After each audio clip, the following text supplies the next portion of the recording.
नाज़रीन welcome back. नाज़रीन हिन वक्त असांखे जॉइन किया है सलमान अली जंहिंजो ताल्लुक़ अल ख़िदमत फाउंडेशन सां आहे। अल ख़िदमत फाउंडेशन सिंध में ॿोॾ मुतासिर जेके इलाइक़ा आहिनि उन ते ॾाढो सरगर्मीअ सां उते रिलीफ जो कमु करे रहिया आहिनि। असां मालूम कंदासूं त उतां जी हालत ज़ार छा आहे ऐं हू जेके उते रिलीफ जो कमु कनि पिया उन जा तफ़सील उनखां मालूम कंदासूं। अस्सलाम वालेकुम सलमान अली साहब। जी वालेकुम सलाम गौर साहब। सलमान साहब इहो ॿुधायो त हिन वक़्तु तव्हां सिंध जे कहिड़े इलाइक़े में मौजूदु आहियो? पहिरियां इहो ॿुधायो त उतां जी मुतासिरनि जी हालत ज़ार छा आहे? ॾिसो गौर साहब, तमामु तकलीफ़ जी सूरत हाल आहे। तव्हांखे बि ख़बर हूंदी ज़ाहिर मीडिया सभु कुझु ॾेखारे बि रहियो आहे। यानी अल्फाज़ खुटी था वञनि जेकी सूरत हाल मुश्किलात उन्हनि माण्हुनि ते आहे। उनखां अलावा ज़ाहिर जॾहिं बारिश जो वरी सिलसिलो शुरू थियो त उन्हनि जी मुश्किलात ऐं थधि में ऐं बीमारियुनि में वधीक इज़ाफ़ो थियो आहे। असल चैलेंज इहो आहे त माण्हू ज़ाहिर बेघर आहिनि, घर खां परे आहिनि, उन्हनि वटि को ठिकानो न आहे ऐं ठिकाने जी सूरत में ज़ाहिर उन्हनि खे टेंट या ख़ैमा मिलिया आहिनि, पर बारिश ऐं तेज़ हवाउनि जे करे उहो ख़ैमा बि उन्हनि जे लाइ जेको आहे उहो नाकाफ़ी आहिनि। इन करे तमामु तकलीफ़ जी सूरत हाल आहे, तमामु मुश्किल सूरत हाल आहे। इन में असांजा वॉलंटियर जेके हर यूसी तहसील में मौजूदु आहिनि उन्हनि खे बि ज़ाहिर वॾी तकलीफ़ जी सिचुएशन आहे, छो जो ज़ाहिर उहो ॾींहं में 18 कलाक ऑन फील्ड हूंदा आहिनि। इन करे ज़ाहिर उन्हनि खे बि ॾाढी तकलीफ़ आहे इन सिलसिले में। सलमान साहब तव्हां हिन वक़्तु कहिड़े इलाइक़े में मौजूदु आहियो? मां इन वक़्तु मौजूदु आहियां कराची में ई मौजूदु आहियां, छो जो असांजो ज़ाहिर जेको हेड ऑफिस आहे उहो इन वक़्तु कराची में ई आहे। हितां मॉनिटर कयूं था, पर फ्रीक्वेंटली असांजा विज़िट थींदा आहिनि। सुभाणे ई मुंहिंजी ख़ैरपुर रवानगी आहे राति इंशाअल्लाह। उते हिकिड़ी वॾी एक्टिविटी आहे, जेके बि असांजा टेंट सिटी हलनि था उनखे मॉनिटर कयूं था हितां। अच्छा इहो ॿुधायो त जेतोणीकि गवर्नमेंट इहो दावा करे पई त हिन वक़्तु मुतासिरनि खे खाधे पीते जो मसइलो उन्हनि जो हल आहे, गवर्नमेंट मुहैया करे पई, पर हिन वक़्तु उन्हनि खे टेंट जी ज़रूरत आहे, मच्छरदानी जी ज़रूरत आहे। त असां जेके मीडिया रिपोर्ट्स आहिनि उन मूजिबि त हिन वक़्तु मुतासिरनि खे खाधे जो मसइलो हिन वक़्तु बि मौजूदु आहे। तव्हां छा चवंदो? सर ॾिसो, गवर्नमेंट जा पंहिंजा आदादोशुमार आहिनि, गवर्नमेंट जूं पंहिंजा जेके उहे दावा कंदा आहिनि ज़ाहिर उहे त पंहिंजे तौर ते कनि था, पर सूरत हाल ख़राब ज़रूरु आहे, पर एतिरी ख़राब न आहे जो इहो चई सघिजे त माण्हुनि वटि खाइण जे लाइ मानी न आहे। एतिरी ख़राब सूरत हाल न आहे। अल्हम्दुलिल्लाह कराची बल्कि पूरे पाकिस्तान जी जेके रफ़ाई इदारा फलाही इदारा सुठो कमु कनि था, ख़िदमत समेत उहे ऑन फील्ड आहिनि। गवर्नमेंट बि पंहिंजे तौर ते कंदी हूंदी, पर असांखे मूंखे ज़ाती तौर ते पर्सनली जाते जाते मां विज़िट कयो आहे, सांगड़, मटियारी, नवाबशाह, खैरपुर, सभु इहे ई आहे। मेहर में असांजी हिन वक़्तु बि रेस्क्यू वारी टीम मौजूदु आहे। मेहर में अॼु ताईं बि हाणे तव्हांजी प्रोग्राम खां अॻु ई मूंखे रिपोर्ट मिली हुई त असांजे जवाननि जेके रज़ाकार आहिनि अल ख़िदमत जा उन्हनि रेस्क्यू कयो आहे। तक़रीबन मेहर शहर खां कुझु 30-35 किलोमीटर परे कुझु घर हुया, उतां जेको आहे रेस्क्यू कयो आहे।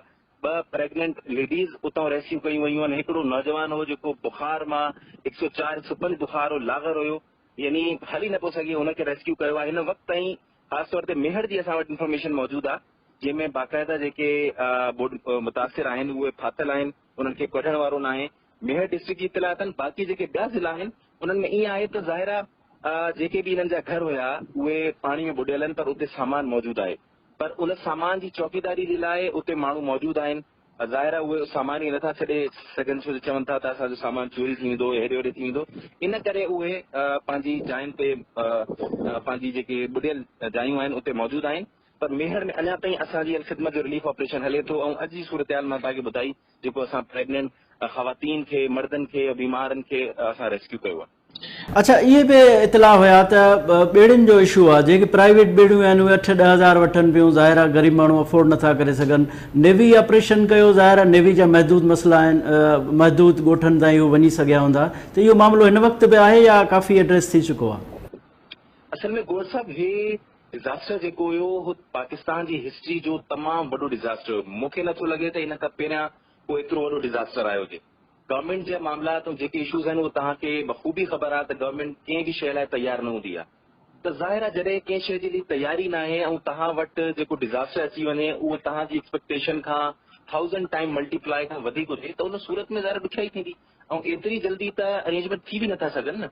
यानी असां अंदाज़ो हणूं था त असांखे जेके शयूं खपनि थियूं उहे मिलनि नथियूं। यानी असांखे कश्तियूं अहिड़ियूं खपनि जेके प्रॉपर तरीक़े सां इन 5-7-8 फुट वारे पाणी में हली सघनि, उनजी शॉर्टेज आहे ज़ाहिर आहे। ऐं वसाइल बि मुख़्तसर आहिनि। पर इन में इहे इशूज़ अञा बि आहिनि त जेके मामलात आहिनि ॿेड़ी जा उहे ज़ाहिर फलाही इदारनि वटि हिकु लिमिटेड रिसोर्सिस आहिनि, उन्हनि वटि एतिरियूं न आहिनि त गवर्नमेंट वटि इहे हुजणु खपनि। ऐं नेवी जा बि पंहिंजा लिमिटेड आहिनि, तव्हां पाण ॿुधायो त नेवी जा बि लिमिटेड रिसोर्सिस आहिनि ऐं हिननि जो पंहिंजो बजट जेको हूंदो आहे ज़ाहिर पंहिंजे अख़राजात जे लाइ हूंदो आहे। एक्स्ट्रा बजट त अञा ताईं गवर्नमेंट जो कंहिंखे बि मिलियो न आहे। बहरहाल इहा सूरत हाल बरक़रार आहे। ठीकु आहे सलमान अली साहब, वॾी महिरबानी, तव्हां असांखे टाइम ॾिनो। नाज़रीन, हिते वठूं था मुख़्तसिर ब्रेक बाद हाज़िर थींदासीं।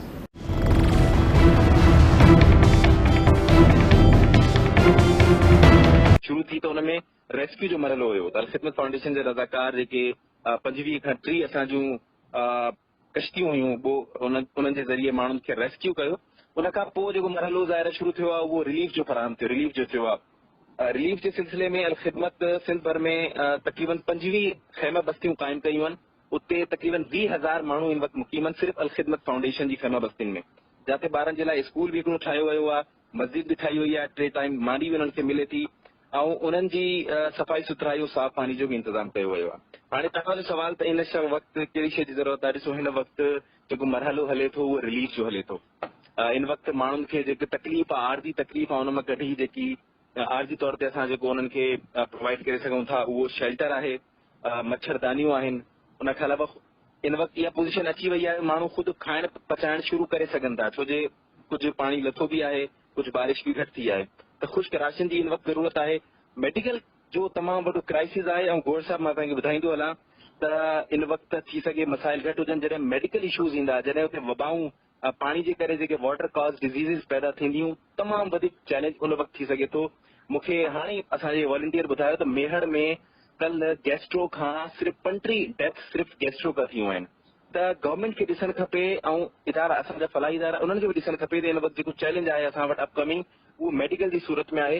असांखे फौरी तौर ते मेडिकल एमरजेंसी लागू करणु खपे। तमामु यूसी जेके मुतासिर इलाइक़ा आहिनि उन में असांजी एम्बुलेंसूं मौजूदु हुजनि, असांजा मेडिकल कैंप मौजूदु हुजनि त बुनियादी ज़रूरत जेका आहे इहा मां तव्हांजे साम्हूं रखी आहे।